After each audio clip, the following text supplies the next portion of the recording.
Hello दोस्तों, तो आपका स्वागत है हमारे YouTube चैनल बड़ा कैरियर पर। तो आज हम लोग पढ़ेंगे संसाधन का वर्गीकरण। क्या पढ़ेंगे? संसाधनों का वर्गीकरण क्या है? कहता है संसाधन के वर्गीकरण निम्नलिखित आधार पर है। अनेकों आधार पर जो है, अलग अलग आधार पर संसाधन का क्या किया गया है, वर्गीकरण किया गया है। और हम लोग यही समझेंगे आज कि किन किन आधारों पर। सबसे पहला है उत्पत्ति के आधार पर संसाधन। किसके आधार पर? तो उत्पत्ति के आधार पर संसाधन दो प्रकार के होते हैं, जैव संसाधन और एक होते हैं अजैव संसाधन। तो जैव संसाधन और क्या हो गए? अजैव संसाधन। फिर कहता है कि उपयोगिता के आधार पर, उपयोग करने के आधार पर संसाधन दो प्रकार के हो गए, नवीकरणीय और अनवीकरणीय। ये सब क्या है हम लोग आगे देखेंगे। स्वामित्व के आधार पर, स्वामित्व मतलब मालिकाना अधिकार के, मालिकाना पर इसको बांट सकते हैं कि यह हमारा है। जैसे ये बोर्ड, ये मेरा है। समझ रहे बात को? तो उसी तरीके से स्वामित्व के आधार पर संसाधन चार प्रकार के होते हैं: व्यक्तिगत संसाधन, सामुदायिक संसाधन, राष्ट्रीय संसाधन और अंतरराष्ट्रीय संसाधन। समझ रहे बात को? तो यहाँ तीन को देख लिए। एक हमारा और होगा नीचे, विकास की दृष्टि किसके, या विकास की स्थिति के आधार पर। विकास की स्थिति के आधार पर संसाधन होते हैं चार प्रकार के।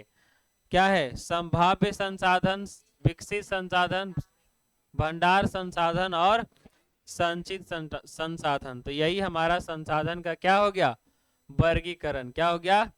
वर्गीकरण। तो संसाधन का वर्गीकरण हम लोग क्या देखे? प्राकृतिक संसाधन, मानवीय संसाधन। प्राकृतिक संसाधन दो प्रकार का हो गया हमारा, नवीकरणीय और अनवीकरणीय। मानवीय संसाधन में दो प्रकार के हैं, कौन कौन? संरचनाएं एवं संस्थाएं। ये क्या है? मात्रा एवं गुणवत्ता। अब इसमें नवीकरणीय में क्या क्या है? सतत अथवा प्रवाह। फिर क्या है? जैव संसाधन। जैव में कौन कौन आएगा? प्राकृतिक, वनस्पति और ये क्या है? वन्य जीव। और नवीकरणीय में कौन कौन है? पुनः चक्रीय संसाधन और ये क्या है? अचक्रीय संसाधन। तो ये संसाधन का कुछ डायग्राम दिया हुआ था, बाकी हम लोग अभी पढ़ेंगे एक एक करके सभी संसाधन को। ठीक है, तो आइए अब हम लोग एक एक करके सभी संसाधन को पढ़ते हैं। संसाधनों के प्रकार किसका? तो अभी हम लोग ऊपर जाने हैं कि संसाधन उत्पत्ति के आधार पर दो प्रकार के होते हैं। कितने प्रकार के? दो प्रकार के। तो उत्पत्ति के आधार पर संसाधन कितने प्रकार के होते हैं? दो प्रकार के होते हैं। पहला क्या है? जैव संसाधन। क्या है बाबू? और दूसरा क्या है? अजैव संसाधन। जैव संसाधन क्या है? ऐसे संसाधनों की प्राप्ति जैव मंडल से होती है। इनमें सजीव के सभी लक्षण क्या होते हैं? मौजूद होते हैं। जैसे मनुष्य, वनस्पति, मत्स्य, पशुपालन यानी पशुधन एवं अन्य प्राणी। तो ये सब क्या है? जैव है, मतलब जिसमें जीव होती हो, जान हो। समझ रहे बात को? जिसमें आत्मा हो यानी जान हो, उसी संसाधन को हम क्या कह दिए? जैसे मनुष्य भी एक प्रकार का क्या है? संसाधन है। वनस्पति, जो पेड़ पौधा से हम लोग अनेकों प्रकार के जड़ी बूटी, दवाई या फल फूले सब प्राप्त करते हैं ना, तो वो भी हमारे लिए क्या हो गया? संसाधन। मत्स्य मतलब क्या हो गया? मछली। मछली पालन करते हैं ना, मछली खाते ही आप लोग, अलग अलग रेहू के मुड़ी सब। तो ये भी क्या हो गया? संसाधन। पशुधन, गाय भैंस, ये सब है कि नहीं? इससे हम लोग क्या निकालते हैं? दूध। बैल होता है जो हल जोतने में काम आता है। एवं अन्य प्राणी समुदाय, ये सब किस में आएगा? जैव संसाधन में। अजैव संसाधन में कहता है निर्जीव वस्तुओं के समूह को ही क्या कहा गया है? अजैव संसाधन। जैसे हमारे पास क्या हो गया? चट्टान, जैसे राहुल चट्टान। धातु एवं खनिज, ये सब किस में आएगा भाई? अजैव संसाधन में। मतलब ये संसाधन तो है, जैसे मार्बल दिख रहा है ना, तो ये संसाधन नहीं है। हमारे घर को क्या करता है? सुंदर बना रहा है, चमकीला बना रहा है। हमको घर में तुम टाइल्स चाहिए, मार्बल चाहिए, रहने आएगा ये नहीं, कचरा फैला करेंगे। रहने वाला मिट्टी का घर में बढ़िया से रह लेगा। टाइल्स इसमें क्या जरूरत है? लेकिन फिर भी हम लोग यूज करते हैं कि नहीं? तो ये क्या हो गया, मानवीय संसाधन, मतलब ये सब मानवीय आवश्यकता को पूरी करता है, इसीलिए सब क्या है, संसाधन है। मानवीय संसाधन नहीं, संसाधन है। अब कैसा संसाधन है, अजैव संसाधन। तो हम लोग देख लिए उत्पत्ति के आधार पर दो प्रकार के, जैव और अजैव। अब उपयोगिता के आधार पर आते हैं, संसाधन कितने प्रकार के होते हैं। उपयोगिता के आधार पर संसाधन दो प्रकार के होते हैं, नवीकरणीय संसाधन और दूसरा क्या है, अनवीकरणीय संसाधन। बहुत इजी टॉपिक है, कौनो इसको पढ़ सकता है खुद से, कोई मास्टर का जरूरत इसको नहीं है, बस वो विद्यार्थी का इच्छा होना चाहिए। इच्छा शक्ति है तो आप खुद से पढ़ के समझ सकते हैं। कहता है नवीकरणीय संसाधन क्या है, वैसे संसाधन जिन्हें भौतिक, रासायनिक या यांत्रिक प्रक्रिया द्वारा क्या किया जाए, नवीकृत या पुनः प्राप्त किए जा सके, उसे हम क्या कहेंगे, नवीकरणीय संसाधन। देखो, वैसा संसाधन जिसे दोबारा उपयोग में लाया जा सके उसे क्या कहेंगे, नवीकरणीय संसाधन। जो तुम 3 रुपया वाला कलम से लिखती हो, दोबारा यूज नहीं आता है, नहीं ना, लेकिन हम लोग 5 रुपया कलम लिंक ग्लेशियर या कोई और पेन से लिखे, उसको हम दोबारा रिफिल यूज कर सकते हैं, या उसमें क्या कर सकते हैं, लिंक भर सकते हैं, उपयोग कर सकते हैं ना, तो वो क्या हो गया, नवीकरणीय संसाधन। लेकिन यहाँ उसमें दृष्टि नहीं समझना। सौर ऊर्जा, सूर्य का प्रकाश आज मिला है, नहीं मिला है, कल भी मिलेगा, हवा मिल रहा है ना अभी, कल भी हवा मिलेगा। तो सौर ऊर्जा, पवन ऊर्जा, जल ऊर्जा, विद्युत ऊर्जा, जल विद्युत वही लिखा है, वन एवं वन्य प्राणी, ये सब क्या है, नवीकरणीय संसाधन है। क्या है, नवीकरणीय संसाधन है, इसे हम दोबारा यूज कर सकते हैं। जैसे हम लोग पानी का उपयोग किए, आज पानी उपयोग किए होंगे ना, तो पानी सब कहाँ जाएगा, कहीं नदी तालाब में जाएगा, वहां से सूख करके फिर ऊपर जाएगा, फिर आएगा बारिश हो करके। तो या फिर आप सोच सकते हैं कि कपड़ा धोने के लिए जो हम लोग पानी इतना बर्बाद कर देते हैं डिटर्जेंट डाल करके, ज्यादा डिटर्जेंट डालने से ज्यादा कपड़ा साफ नहीं होता है। डिटर्जेंट जो सर्फ यानी डिटर्जेंट उसी को कह रहे हैं, उसका काम नहीं है कि वो कपड़ा को साफ करे, उसका काम है वो पानी को साफ करे। किसको साफ करेगा, पानी को वो पतला बनाएगा, और पानी जितना पतला होगा वही पानी हमारे कपड़ा में जा करके कपड़ा से आर पार हो जाएगा, और जो भी गर्दा उसमें बचा हुआ गंदगी वो सब क्या होगा, निकल जाएगा। इसलिए ज्यादा सर्फ डालने से कपड़ा ज्यादा साफ नहीं होता है। सर्फ का काम है वो पानी को क्या करेगा, क्षारीय बना देगा, यानी पतला बनाएगा उसको, समझ रहे हो, जिससे वो पानी आर पार हो जाए कपड़ा से।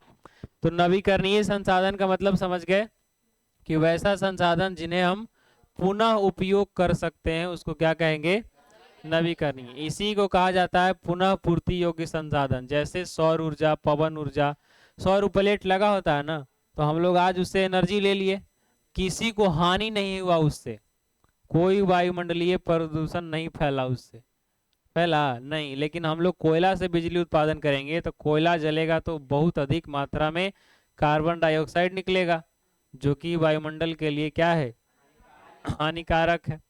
जल ऊर्जा, पवन ऊर्जा, पवन ऊर्जा मतलब पवन चक्की हम लोग इसमें देखेंगे, जिससे हवा से क्या होगा, बिजली उत्पन्न होगा।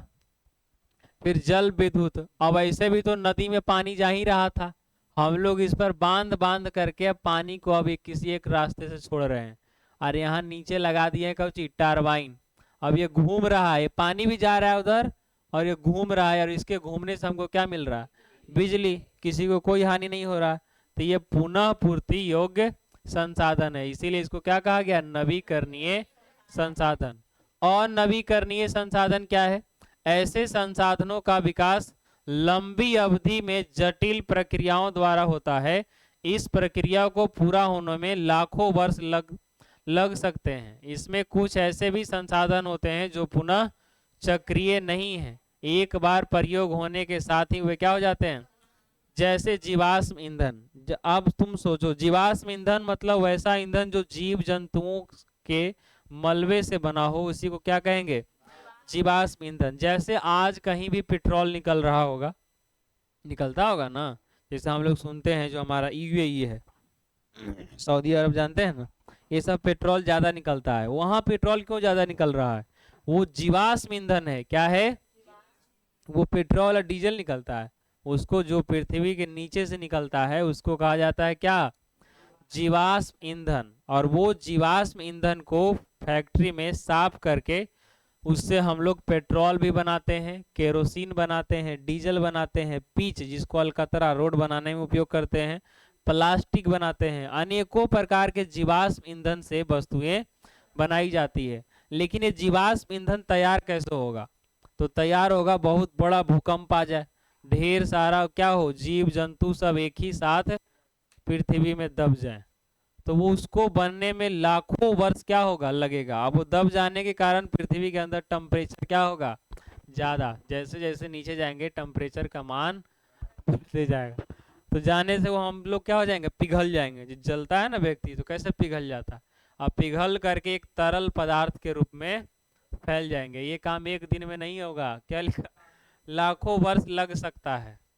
समझ रहे बात को? तब फिर कोई अगली पीढ़ी आएगा तो कहेगा हमको पेट्रोल का खान मिला है, कहेगा ना, जैसे आज जहाँ मिलता होगा तो कहेगा यहाँ पेट्रोल मिला है। मतलब आप समझ लीजिए कि वहाँ क्या मिला है, जीवाश्म ईंधन मिला है। जीवाश्म ईंधन जहाँ भी मिला है उसका तात्पर्य यही है कि वो कभी ना कभी वहाँ कोई एक बहुत बड़ा प्राणी उसके नीचे दब चुका है, तभी ना। अब आप समझिए, पेट्रोल आप डलाए बाइक में, अब वो पेट्रोल खत्म हो जाने के बाद अपने आप टंकी में आ जाएगा? वो आएगा कभी? तो हूँ कैसे बोल दिया रे? नहीं ना आएगा जी। तो वो पुनः चक्रीय नहीं है, मतलब हम लोग एक बार उपयोग कर लिए तो दोबारा उपयोग नहीं कर सकते हैं। कर सकते हैं उसको? नहीं। तो इसलिए हमारा क्या कहलाएगा, अनवीकरणीय संसाधन। तो आप शॉर्ट में जिसे दोबारा यूज किया जा सके नवीकरणीय होगा, जिसे दोबारा यूज नहीं किया जा सके उसे। अब आते हैं मालिकाना हक के आधार पर संसाधन, यानी स्वामित्व के आधार पर संसाधन के प्रकार। यानी स्वामित्व के आधार पर संसाधन चार प्रकार के होते हैं। कितने प्रकार के होते हैं? चार प्रकार के। पहला हो गया व्यक्तिगत संसाधन। क्या हो गया? देखो, व्यक्तिगत संसाधन कहने का मतलब वैसा संसाधन जिस पर किसी एक निश्चित व्यक्ति का अधिकार हो, उसे क्या कहेंगे, व्यक्तिगत संसाधन। जैसे तुम्हारा कॉपी किताब ड्रेस ये सब तुम्हारा अपना है, तो उस पर तुम्हारा अपना संसाधन हो गया। अब ये बोर्ड ले लेते हैं, तो ये बोर्ड किसका है, मेरा है, हमारा नहीं है। अरे इनडायरेक्ट तो तुम्हारा ही है, लेकिन अभी किसका है, मेरा है। तो इसलिए हमारा ये क्या हो गया, व्यक्तिगत संसाधन। क्या हो गया? चलो छोड़ो, बोर्ड तुम्हारा है, शर्ट हमारा है ना। तो ये क्या हो गया, व्यक्तिगत संसाधन, ये हमारा संसाधन है। वही चीज इसमें है। देखो अब कहता है सामुदायिक संसाधन। क्या कहता है? सामुदायिक संसाधन। सामुदायिक संसाधन करने का मतलब वैसा संसाधन जिस पर संपूर्ण समाज का अधिकार हो, उसको क्या कहेंगे, सामुदायिक संसाधन। चलिए तब हम लोग पढ़ के भी समझ लेते हैं। व्यक्तिगत संसाधन में कहता है कि ऐसे संसाधन किसी खास व्यक्ति के अधिकार क्षेत्र में होता है, जिसके बदले में वो सरकार को लगान भी चुकाते हैं। जैसे भूखंड, जमीन जो होगा, या जिसका पटना में घर होगा, वो हर एक साल रसीद कटाता होगा नगर निगम से, कटता है ना। तो रसीद क्या है, टैक्स है, जो तुम किसको दे रहे हो, सरकार के। वही का सरकार को लगान चुकाता, लगान मतलब टैक्स। जैसे भूखंड, घर, अन्य जायदाद जिस पर लोगों का निजी स्वामित्व होता है। जैसे कान के बाली होता है ना, कान में बाली होता है, क्या हो जाएगा, अरे वही कान के कनवाली है, बाली है, क्या बात है। तो वो तुम्हारा अपना है, क्या है, और नाक का ऊंची होता है, नथिया। तो ये सब क्या है, निजी है, महिलाओं का वो अपना निजी संपत्ति है, इसीलिए उसको क्या कहेंगे, व्यक्तिगत संसाधन। जिस पर लोगों का निजी स्वामित्व होता है, स्वामित्व मतलब मालिकाना हक। जैसे बाग बगीचा कोई हो गया, ये हमारा बगीचा है, तालाब हो गया, कुआं हो गया, इत्यादि ऐसे संसाधन जिस पर व्यक्ति निजी स्वामित्व रखता है, मतलब ये चीज हमारा है, इसलिए उसको क्या कहेंगे। तो तुम लोग का अपना अपना घर कैसा संसाधन है, ये भी नहीं बुझा रहा रे, कैसा संसाधन है, व्यक्तिगत संसाधन है। तुम लोग का फोन है ना, तो वो कैसा संसाधन है? व्यक्तिगत संसाधन है। कोई दिक्कत इसमें? तो अब आइए सामुदायिक संसाधन में।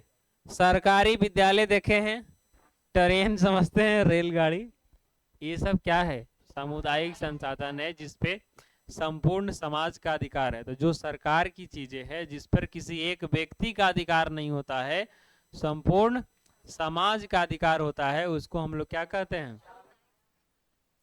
तो ऐसे संसाधन किसी खास समुदाय के आधिपत्य में होता है जिसका उपयोग समूह के सुलभ के लिए, मतलब पूरे समूह के लाभ के लिए उपयोग किया जाए, उसी संसाधन को हम क्या कहेंगे? सामुदायिक संसाधन। गांव में क्या है? चारण भूमि, मतलब वैसा भूमि जहां पे पशु चारण होता है। बरसात अभी ये मसरू सी कट जाने के बाद गांव में क्या होगा? भैंस, भैंस से ज्यादा चरता है, गाय नहीं चरा जाता है। भैंस बकरी हो गया, ये सब क्या कर चारा के लिए ले जाया जाएगा। तो वो भूमि जो चारण के लिए छोड़ा हुआ है वो क्या हो जाएगा? सामुदायिक संसाधन। शमशान घाट, वहां तुम ही अकेले जलाएगा, तुम्हारा अकेले शमशान घाट होगा? तुम्हारा घर अकेले हो सकता है, रूम अकेले हो सकता है, लेकिन अंतिम यात्रा का रूम जो होगा ना, वो सब एक ही होता है। समझ रहा है? शमशान घाट में तुम कपड़ा का ब्रांड पहन सकते हो कि हमको ये शर्ट चाहिए, वो शर्ट चाहिए, जीन्स चाहिए। कफन का कोई ब्रांड होता है? नहीं, इसलिए वही मिलेगा। तो गांव में चारण भूमि हो, शमशान घाट हो, या मंदिर हो। मंदिर क्या है? किसी एक व्यक्ति की विशेष के लिए मंदिर है?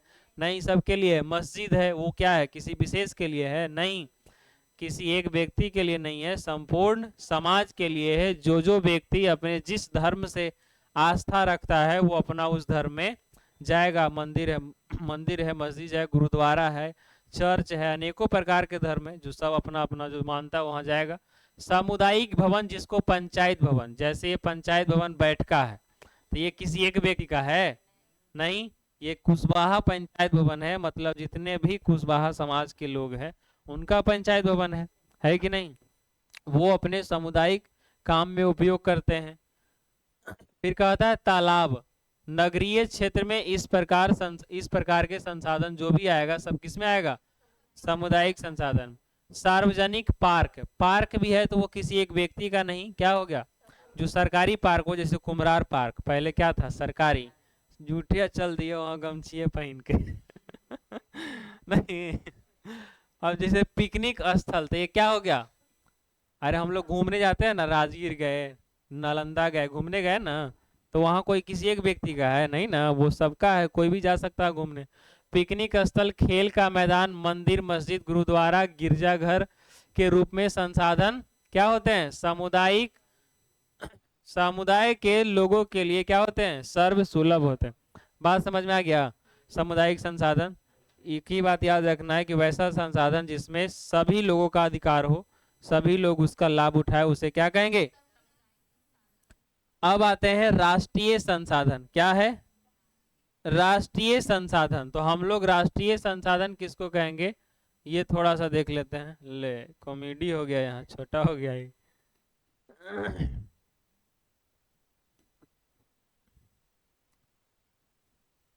और बड़ा करना है जी।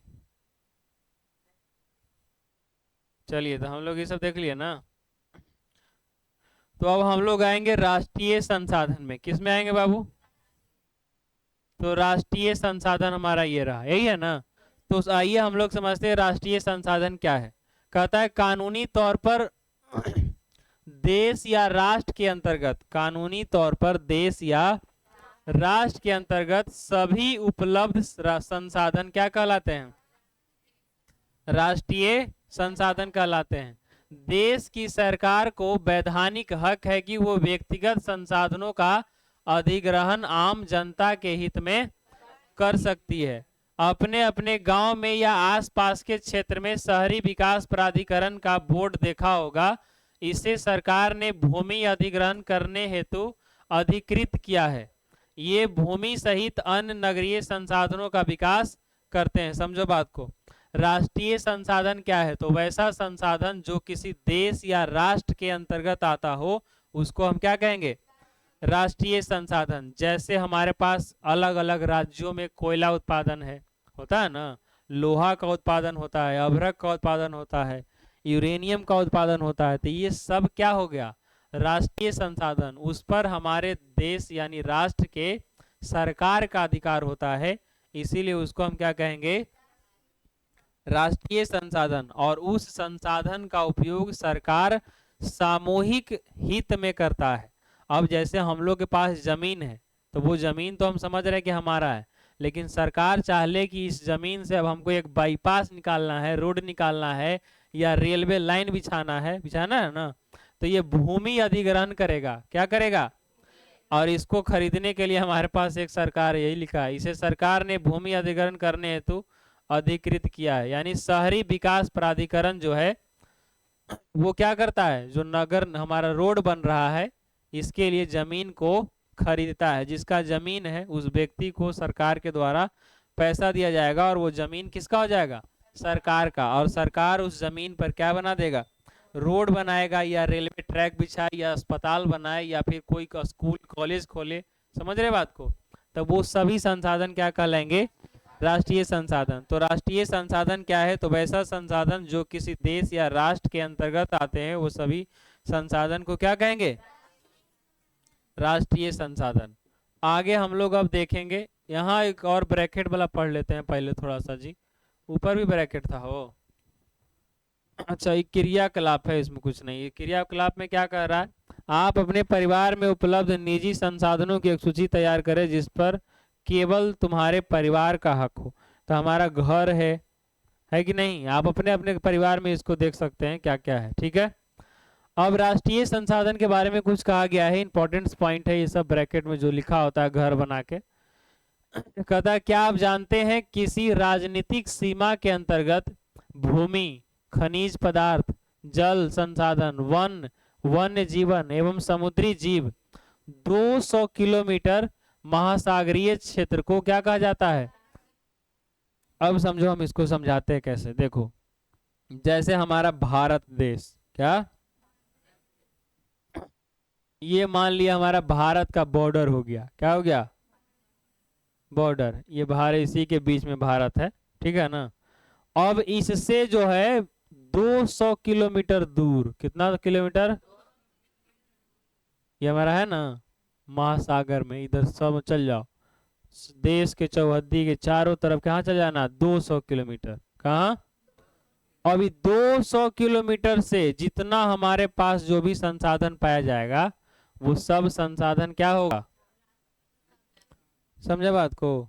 यानी किसी देश के सीमा के 200 किलोमीटर के अंतर्गत, ये देश का सीमा हो गया, इससे 200 किलोमीटर के अंतर्गत यानी इसके बीच में जो भी संसाधन पाया जाएगा वो सब के सब संसाधन क्या कहलाएगा, राष्ट्रीय संसाधन कहलाएगा। क्या कहलाएगा, कोई दिक्कत? समझा राष्ट्रीय संसाधन क्या है?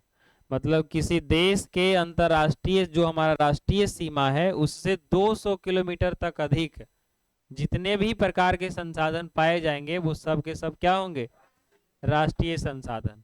अब देखो अंतरराष्ट्रीय संसाधन, अब जो हम लोग 200 किलोमीटर तक देख लिया ना कि ये भारत है और इससे 200 किलोमीटर तक जो भी पाया जाएगा वो सब किसका होगा, भारत का ही होगा।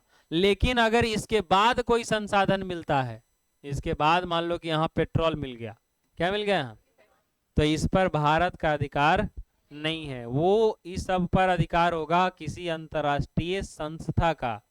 किसका?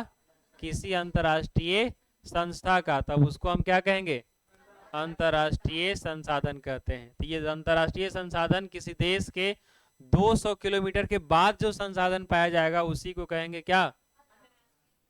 चलो इसको पढ़ के देख लेते हैं। ऐसे संसाधन का नियंत्रण अंतरराष्ट्रीय संस्था करती है। कौन सा संस्था? देखो तट रेखा से 200 किलोमीटर की दूरी को छोड़कर, यानी 200 किलोमीटर है तब तो राष्ट्रीय हो गया, और 200 किलोमीटर दूरी को छोड़कर जो संसाधन होगा वो सब क्या होगा, अंतरराष्ट्रीय संसाधन होगा। क्या होगा, कोई दिक्कत? तो महासागरीय संसाधनों पर किसी देश का अधिपत्य नहीं होता, कोई देश उस पर अधिकार नहीं जमा सकता। ऐसे संसाधन का उपयोग सिर्फ अनुसंधान हेतु अंतरराष्ट्रीय संस्था अंतर्राष्ट्रीय संस्थाओं की सहमति से किसी राष्ट्र द्वारा किया जा सकता है। मतलब अनुसंधान मतलब खोज, क्या कोई नया नया चीज खोजना है, इसके लिए आप अंतर्राष्ट्रीय संस्था से सहमति लीजिए, तब आप उसका उपयोग कर सकते हैं। कोई दिक्कत? अब समझो बात को, ये जो 200 किलोमीटर हम लोग कह रहे थे, उसको छोड़ करके जो क्षेत्र कहलाएगा, समझो यहाँ कहता है किसी देश की तट रेखा से 200 किलोमीटर की दूरी तक का क्षेत्र क्या कहलाता है? अपवर्जक क्षेत्र, अपवर्जक आर्थिक क्षेत्र के नाम से जाना जाता है। समझो बात को, जैसे हम लोग समझे कि ये भारत था और इसके चारों ओर 200 किलोमीटर, तो इस क्षेत्र का नाम क्या होगा? आप इसमें जो संसाधन पाया जाएगा उस संसाधन को न कहेंगे राष्ट्रीय संसाधन, और इस 200 किलोमीटर से इधर जो संसाधन पाया जाएगा उसको क्या कहेंगे? अंतरराष्ट्रीय संसाधन। लेकिन हम वो नहीं पूछ रहे हैं, हम कह रहे हैं कि ये जो 200, ये सीमा रेखा हमारा हो गया ना, इस सीमा रेखा से 200 किलोमीटर तक जो क्षेत्र कहलाएगा, इस क्षेत्र का नाम क्या होगा? अपवर्जक आर्थिक क्षेत्र। क्या है? ये सवाल पूछता है, तो अपवर्जक आर्थिक क्षेत्र क्या है? तो लिख देना है किसी देश की तट रेखा से 200 किलोमीटर तक की 200 किलोमीटर की दूरी तक का क्षेत्र क्या कहलाता है? अपवर्जक क्षेत्र कहलाता है। कोई दिक्कत इसमें? तो ये हमारा हो गया अंतरराष्ट्रीय संसाधन। अब हम लोग पढ़ेंगे विकास के स्तर पर संसाधन 4 प्रकार के होते हैं, और इसको हम लोग अब नेक्स्ट वीडियो में देखेंगे। ये सब पगला रहा है